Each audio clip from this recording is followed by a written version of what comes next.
Life on the Mississippi, Chapter 23. Chapter 23. Traveling Incognito. My idea was, to tarry a while in every town between St. Louis and New Orleans. To do this, it would be necessary to go from place to place by the short packet lines. It was an easy plan to make, and would have been an easy one to follow, 20 years ago, but not now. There are wide intervals between boats, these days. I wanted to begin with the interesting old French settlements of St. Genevieve and Kaskaskia, 60 miles below St. Louis. There was only one boat advertised for that section.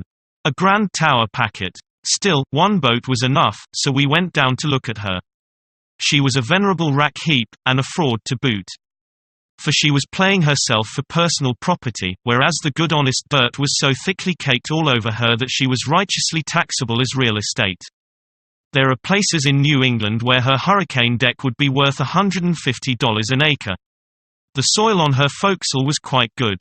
The new crop of wheat was already springing from the cracks in protected places. The companionway was of a dry sandy character, and would have been well suited for grapes, with a southern exposure and a little subsoiling. The soil of the boiler deck was thin and rocky, but good enough for grazing purposes. A colored boy was on watch here, nobody else visible. We gathered from him that this calm craft would go, as advertised, if she got her trip. If she didn't get it, she would wait for it. Has she got any of her trip? Bless you, no, boss. She ain't unloadin', yit. She only come in dis mornin'.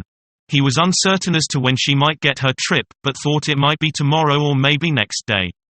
This would not answer at all. So we had to give up the novelty of sailing down the river on a farm. We had one more arrow in our quiver. A Vicksburg packet, the Gold Dust, was to leave at 5 p.m. We took passage in her for Memphis, and gave up the idea of stopping off here and there, as being impracticable. She was neat, clean, and comfortable. We camped on the boiler deck, and bought some cheap literature to kill time with. The vendor was a venerable Irishman with a benevolent face and a tongue that worked easily in the socket, and from him we learned that he had lived in St. Louis 34 years and had never been across the river during that period. Then he wandered into a very flowing lecture, filled with classic names and allusions, which was quite wonderful for fluency until the fact became rather apparent that this was not the first time, nor perhaps the 50th, that the speech had been delivered. He was a good deal of a character, and much better company than the sappy literature he was selling. A random remark, connecting Irishmen and beer, brought this nugget of information out of him. They don't drink it, sir. They can't drink it, sir. Give an Irishman lager for a month, and he's a dead man. An Irishman is lined with copper, and the beer corrodes it. But whiskey polishes the copper and is the saving of him, sir. At 8 o'clock, promptly, we backed out and crossed the river.